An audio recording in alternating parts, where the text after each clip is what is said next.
Assalamualaikum warahmatullahi wabarakatuh. Sahabat UMKM, pengusaha, dan masyarakat Indonesia dimanapun berada. Kami dari NGRK Media dan Kios Rakyat Yogyakarta ingin menyampaikan bahasan tentang pemetaan bisnis di era pandemi.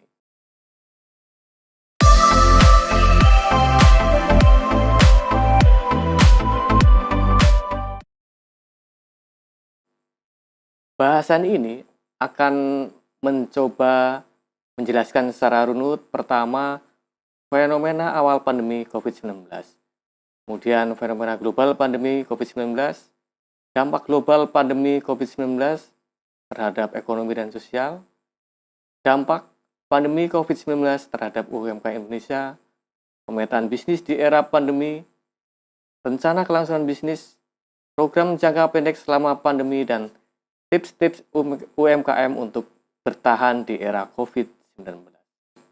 Untuk fenomena awal pandemik, dilihat secara jumlah kasus dan peristiwanya bisa kita lihat di jurnal yang sangat terkenal saat ini, yaitu jurnal The Hammer and the Dance.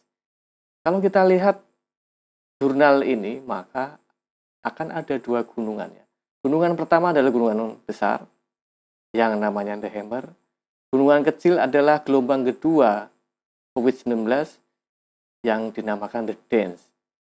Peristiwa seperti ini sangat mungkin terjadi di Indonesia, di manapun, di daerah manapun.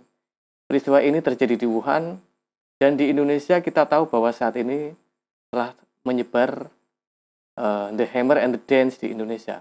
Akan tetapi, tugas dari kita semua, kalau kita lihat di gambar, itu ada dua gunungan yang berwarna kuning dan biru.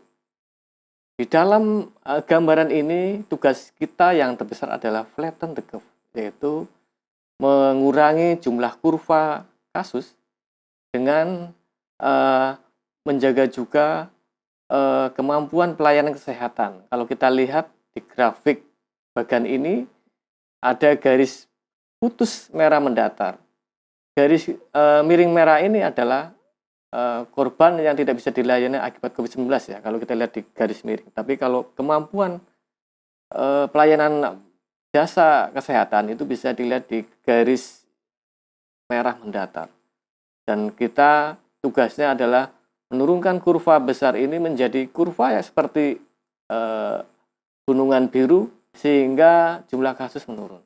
Kalau kita lihat fenomena global pandemik itu terjadi secara eksponensial, yaitu secara berkala tanpa adanya peringatan apapun dengan hitungan hari dan sangat cepat. Kemudian dampak global pandemi COVID-19 terhadap ekonomi dan sosial, kita bisa lihat dari jurnal IMF yang terbit 20 April 2020 ya. Kalau kita lihat mayoritas negara di dunia yang berwarna merah saat ini sudah mengalami resesi. Yang berwarna hijau itu masih mengalami bertahan ya, belum mengarah pada resesi. Rata-rata prediksi IMF itu akan mencapai maksimalnya minus 3% GDP. Artinya sudah, kalau ini bertahan selama 2 kuartal maka dinamakan resesi. Dan alangkah baiknya Asia itu masih berada di zona warna hijau, yaitu belum mengalami resesi. Indonesia demikian juga ada di dalamnya. Kemudian kalau kita lihat dampak sosial global dari pandemi, ada 4. Yang pertama adalah social distance, 2 work from home, ini sangat terkenal ya, istilah saat ini sedang tren. 3 lockdown, dan 4 pembatasan sosial. Istilah dampak sosial ini sangat sering kita dengar saat ini.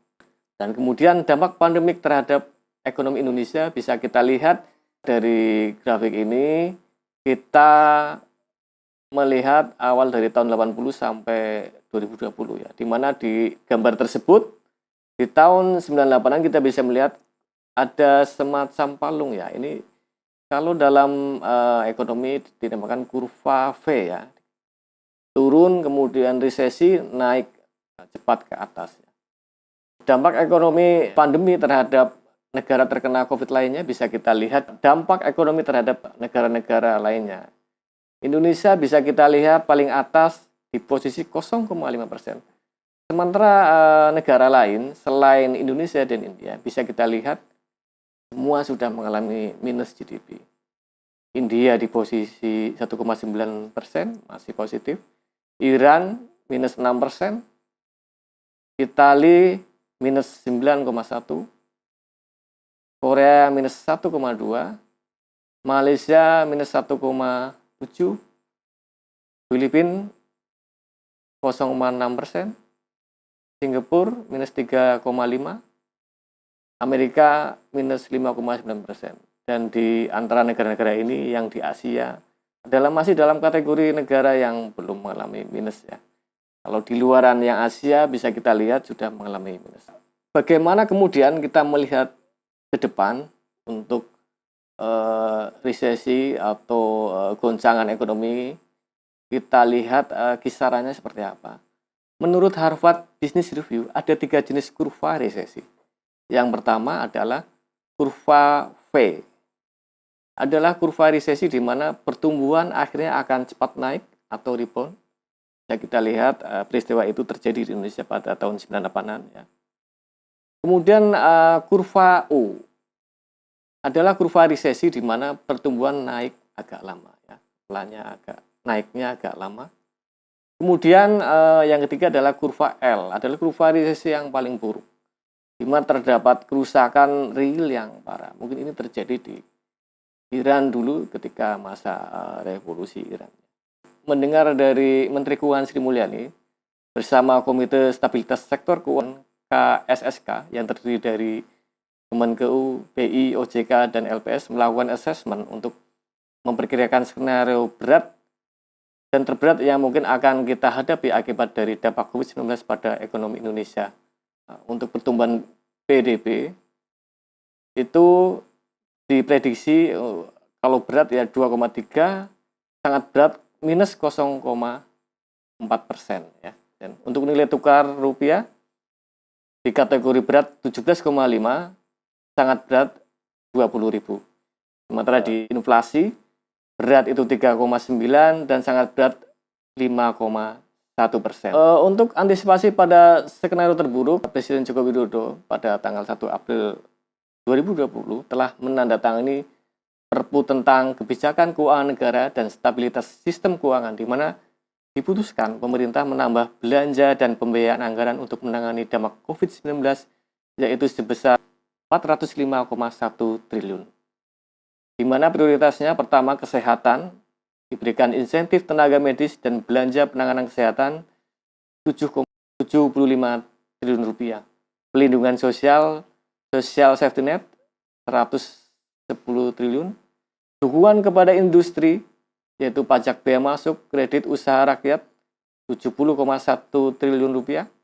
Pemulihan ekonomi program pemulihan nasional 150 triliun rupiah. Jadi totalnya sekitar 405,1 triliun.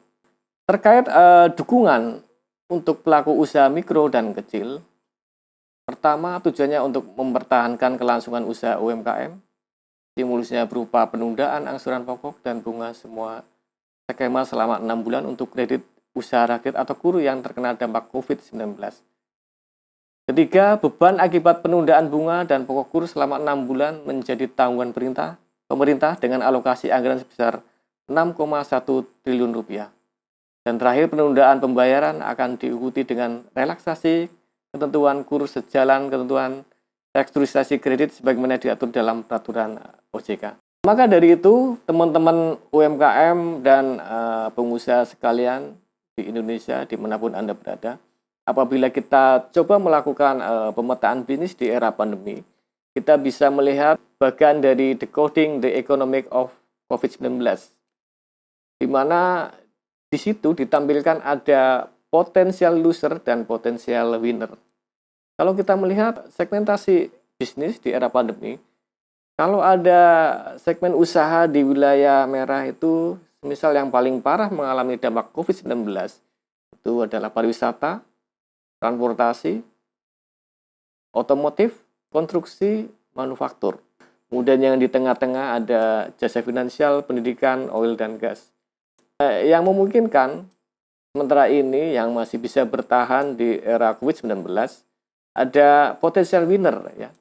Segmen usaha potential winner, yaitu pertama adalah jasa dan suplai medis. Kedua, food processing and retail, healthcare, e-commerce, dan pertanian. Intinya bahwa yang bertahan di era COVID-19 itu adalah usaha di bidang makanan atau kuliner. Yang kedua adalah medis. Jadi dua itu adalah usaha yang bisa sangat bertahan, tapi tidak menafikan untuk di segmen usaha yang lain, manakala melakukan penggalian dan inovasi yang cepat di era pandemi ini. Maka untuk melangsungkan rencana kelangsungan bisnis 2020 ini, bisa kami petakan ada 4 tahap rencana kelangsungan bisnis di 2020.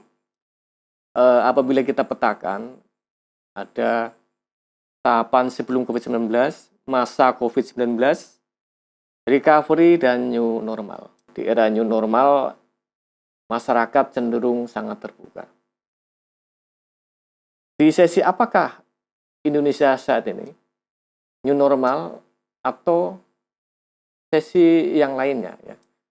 Bisa jadi kita masih belum new normal, manakala kita di segmentasi usaha masih mengalami manajemen krisis.